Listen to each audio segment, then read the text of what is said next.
ओम शांति शांति शांति। ओम। मित्रों, आज हम इस बात पर विचार करते हैं कि क्या नास्तिक व्यक्ति भी धार्मिक हो सकता है। प्राय समाज में नास्तिक उसे ही माना जाता है जो धर्म को नहीं मानता है, ईश्वर को नहीं मानता है, धर्म को नहीं मानता, उसको नास्तिक कहते हैं। आज इस पर हम गंभीरता से विचार करते हैं। तो आइए सबसे पहले हम इसको देखते हैं, नास्तिक किसे कहते हैं। पाणिनि ऋषि ने लिखा है, अस्ति नास्ति दृष्टम मति। पाणिनि ऋषि का व्याकरण का एक सूत्र है कि ईश्वर है जो ऐसा विश्वास करता है उसको आस्तिक कहते हैं, और ईश्वर की सत्ता नहीं है, ईश्वर नहीं है, कोई अलौकिक शक्ति नहीं है जिसने सृष्टि की रचना की, जो इसका संचालन कर रहा है, जो इस बात को स्वीकार नहीं करता उसको नास्तिक कहते हैं।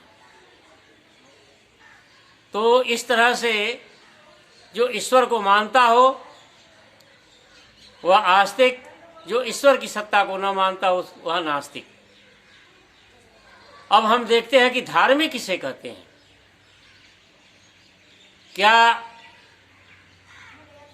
ईश्वर को मानने वाले, ईश्वर की पूजा करने वाले, मंदिर में जाने वाले, मस्जिद में जाने वाले, घंटा घड़ियाल बजाने वाले, तिलक लगाने वाले, चोटी रखने वाले, जनेऊ पहनने वाले, यज्ञ करने वाले, नमाज पढ़ने वाले, चर्च में जाने वाले, क्या ये सब लोग धार्मिक होते हैं? आज इस पर हम गंभीरता से विचार करेंगे। मेरे मित्रों, शास्त्रों में, भारत के प्राचीन शास्त्रों में हर चीज की बड़ी सुंदर व्याख्या की गई है,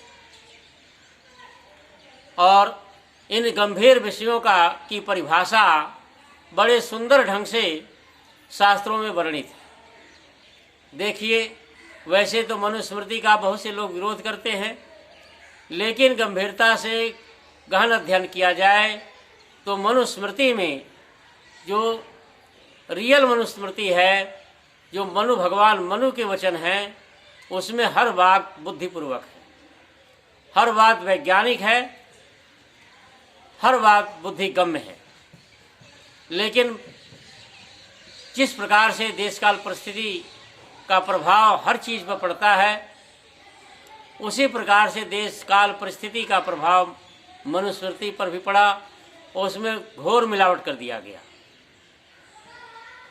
नहीं तो परस्पर विरोधी बातें जहाँ पर हों तो निश्चित रूप से एक समझदार व्यक्ति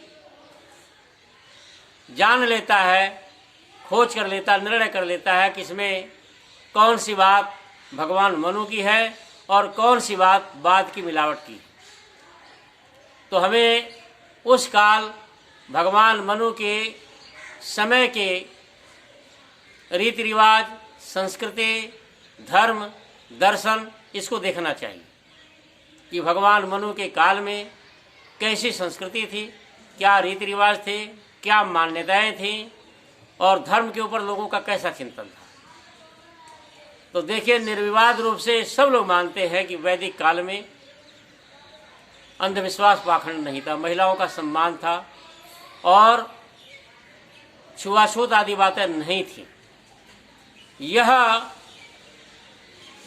यह बात बाबा भीमराव अंबेडकर भी मानते हैं। वे भी स्वीकार करते हैं कि कभी वर्ण व्यवस्था कर्म पर आधारित थी, और शूद्रों का अपमान नहीं था, महिलाओं का अपमान नहीं था। लेकिन बाद में चल करके जटिलताएं बढ़ती गईं, वर्ण व्यवस्था जाति का रूप ले लिया और जन्म पर आधारित हो गई। स्त्री शूद्रौना धियताम का उद्घोष होने लगा और इनका अपमान होने लगा। लेकिन हम देखते हैं कि मनुस्मृति में इन सब बातों का विरोध है, महिलाओं का बड़ा सम्मान है। देखिए, हम देखते थे, बचपन से ही हम सुनते आ रहे हैं रेडियो पर, जब भी किसी पढ़े लिखे बुद्धिमान महिला का भाषण होता था महिलाओं के अधिकार के ऊपर, तो वह भी यह बोलती थी कि यत्र नार्यस्तु पूज्यन्ते तत्र रमन्ते देवता। चाहे भले ही उसको न पता हो कि यह किसका वचन है, लेकिन इस वाक्य को जरूर बोलती थी कि जहाँ पर महिलाओं का सम्मान होता है वहाँ देवता वास करते हैं, यानी वहाँ विद्वान लोग पैदा होते हैं, यानी उस महिला की संतान जो होगी वह विद्वान होगी। तो निश्चित रूप से जहाँ पर महिलाओं का सम्मान होता है, आदर होता है, वह महिला बड़े प्रेम से अपने बच्चों का पालन पोषण करेगी, अच्छी शिक्षा देगी। और जहाँ पर महिलाओं का सम्मान नहीं होगा, पति पत्नी परस्पर लड़ते रहेंगे, उसकी संतान बिगड़ेगी और शिक्षित नहीं होगी, विद्वान नहीं बन सकती। तो अब मैं देखता हूँ कि मैं 50 साल से सुनता आ रहा हूँ कि सभी महिलाएं, जो नास्तिक हों चाहे आस्तिक हों, चाहे पढ़े लिखी हों चाहे अनपढ़ हों, जब भी महिला अधिकार की बात होती थी इस वाक्य को जरूर बोलती, लेकिन शायद उनको पता नहीं कि यह किसका वचन है। तो देखिए, इसी प्रकार से धर्म के ऊपर हम देखते हैं भगवान मनु के क्या विचार है, धर्म किसे कहते हैं। देखिए, मनुस्मृति का ही वचन है, यस तर्केण सिद्ध्यन्ते स धर्म, कि जो तर्क से सिद्ध होता है वह धर्म है। अच्छा, वैज्ञानिकों से आप पूछिए कि सत्य किसे कहते हैं या विज्ञान किसे कहते हैं, तो भी कहते हैं तर्क से जो सिद्ध होता हो। विज्ञान तर्क पर ही आधारित है, और भगवान मनु कहते हैं धर्म ही तर्क पर आधारित है। तो देखिए कितना साम्य है, भगवान मनु का वचन कितना बुद्धिगम्य है। लेकिन कालांतर में धर्म की परिभाषा बदल गई। धर्म जो है मत मजहब के स्थान पर रूढ़ हो गया। मत अलग चीज है, धर्म अलग चीज है। धर्म कॉमन चीज है, मत मजहब जो है व्यक्तिगत चीज है। देखिए, किसी चीज के ऊपर हमारे अलग विचार हो सकते हैं। ईश्वर साकार है कि निराकार है, अलग अलग मत हो सकते हैं। कबीर साहब कहते हैं कि ईश्वर निराकार है, तुलसीदास जी कहते हैं नहीं, ईश्वर साकार भी है निराकार भी है। तुलसीदास कहते हैं कि समय समय पर ईश्वर अवतार लेता है, कबीर साहब इस बात को नहीं मानते। गुरु नानक देव जी महाराज भी नहीं मानते। मूर्ति पूजा तुलसीदास जी मानते हैं, कबीर साहब नानक जी नहीं मानते। तो इन दोनों के अलग अलग विचार हैं, अलग अलग मत है, अलग अलग मजहब है। लेकिन धर्म जो है, जो धर्म गुरु नानक देव जी के अंदर है वही धर्म कबीर साहब के अंदर है, और वही धर्म तुलसीदास जी के अंदर है। तीनों कहते हैं कि सदा सत्य बोलना चाहिए। तीनों इस जगह पर एक मत है। ऐसा नहीं कि तीनों के अलग अलग विचार हों। तुलसीदास जी कहते हैं नहीं, सदा सत्य बोलना चाहिए, और कबीर साहब कहते हैं नहीं, अवसर पर सत्य बोलना चाहिए। नानक जी कुछ और कहते हो नहीं। देखिए, और कबीर साहब ने यह भी कहा, साच बराबर तप नहीं और झूठ बराबर पाप।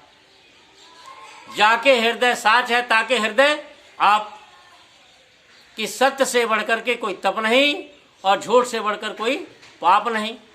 जिसका हृदय सच्चा है, जिसका हृदय स्वच्छ है, उसी के हृदय में परमात्मा का वास है। अब इस बात को भगवान मनु से मिलाया जाए तो देखिए, भगवान मनु भी यही कहते हैं, नहीं सत्यात् परो धर्म। महाभारत को भी उठाकर देख लो, महाभारत को उठाकर देख लो, मनुस्मृति को उठाकर देख लो, उपनिषदों को देखो, और 6 दर्शनों को देखो, वेद को देखो। यही कबीर साहब की बात, या कबीर साहब वेदों की ही बात कहते हैं। नहीं सत्यात् परो धर्म, अहिंसा परमो धर्म, आचारो परमो धर्म। अब बताओ, तो धर्म ये किसको बता रहे हैं? कबीर साहब जी, नानक जी, चाहे तुलसीदास जी, चाहे जितने भी विचारक हुए, मजहबी लोग भी, निश्चित रूप से धर्म एक ऐसी चीज है जो कॉमन सबके अंदर होता है। और मत मजहब सबके अलग अलग होते हैं। जैसे देखिए आर्य समाज में ही कोई कहता है कि वृक्षों में जीव है और कोई कहते हैं वृक्षों में जीव नहीं है। महर्षि दयानंद के शास्त्रों के पढ़ने से ज्ञात होता है कि वृक्षों में जीव है, ऋषि दयानंद भी मानते थे। लेकिन उन्हीं के शिष्य कई ऐसे थे जो कहते थे वृक्षों में जीव नहीं है। वहाँ उनके विचार अलग, उनके मत अलग, लेकिन धर्म तो एक है। धर्म के ऊपर महर्षि दयानंद के सभी अनुयायी